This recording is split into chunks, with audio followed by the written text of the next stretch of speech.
sa mga hayop na paikot-ikot. 'Di ba tinanong pa si ang mensahero nun sa Q&A, ano daw masasabi niya dun sa mga paikot-ikot na baka. Sabi niya hindi naman daw niya napanood yun. Mm. Kasi di ba nag-trending yun online? Yung mga baka paikot, yung mga tupa, paikot-ikot lang, lakad na nilakad, forming a circle. So yun, siguro pinag-eksperimentohan na rin nila ng Kung mga alam ko, scientists. experiment lang yun. Oo. So nakokontrol din nila na ano yun, prelude sa pag-experiment nila sa tao. Yung mga 5G tower, 6G. Oo. Hindi naman bumili, mula nung hindi naman bumili sa internet natin, di ba? So Mm. napakaraming 5G o 6G towers dyan. So siguro yun na ano nila, later, yung Starlink pwede nila i-control ang action ng mga tao na pwede nila gawing violente isang target. Bigla na lang atake o gano'n. Magiging mas maingat tayo, maging vigilant. Kasi sobrang ng advanced na technology ng panahon natin na itinatago nila sa ordinaryong tao. Yun na lang yung mga portals. Kaya hindi ba nawala yung Malaysian Airlines? Dahil pinalibutan na pala, di ba yung video noon? Nag-resurfacing video after how many years? Na yung airline na yon, pinalibutan siya ng tatlong parang mga mga drones. Tapos umikot sa kanyang probinsya, tapos bigla siya nawala na. Ibig sabihin, parang gumawa siya ng pabilog na portal. Nawala yung Malaysian Airlines.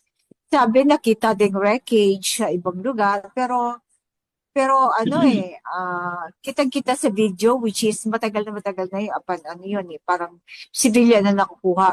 And then may nag-leak na ang laman pala ng Malaysian Airlines na yun, mga Chinese, mga scientist na nahawak ng Amerika na mag lilipat ng China para magsisik ng asylum sa China. Kaya na-intercept sila, pinalibutan yung nasa ano yun, sa kalawakan yung airplane. Pinalibutan mga drone, tapos paikot-ikot yung si airplane. And then, maya-maya, bigla nila nawala sa scene. Wala pang AI that time, di pa siya, 20, ano ba yun eh, 20, basta wala pa, hindi pa nag-create ang yung mga artificial intelligence na nagbabago ng video, gano'n. So, ewan ko kung totoo yung another, din yun. Pero, ah, nangangahulugan or may proof na masyado ng advanced sa technology. Even yung ngayon, kanina lang, nabalitaan ko na nagkaroon ng mga river sa Israel dahil sa sa lakas na ng tubig ulan. At maraming bahay sa Gaza ang na nag-collapse kasi 'di ba war-torn ang Gaza. Tapos nagbaha ang Gaza. Ibig sabihin yung mga nagtatago sa underground ng mga sundalo ng mga Palestinian, maaring pinilalabas nila sa lugar. Kaya nagbuhos sila ng maraming ulan sa bandang Gaza. Tapos ang Iran naman, part ng Iran, tuyo na. Yung mga dam nila natutuyo na. Parang minamanipulate talaga nila ang weather. Pati yung mga ice cap sa mga bundok nawala na rin. So, parang tinatransfer nila ang tubig from ah, Iran to Israel. So, maganda rin minsan na dapat curious tayo, nandiyan ang ating curiosity para nadidiscover natin yung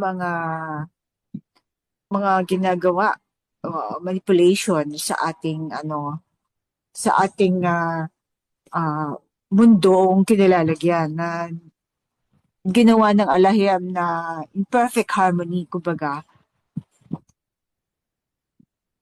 sa kanyang original design.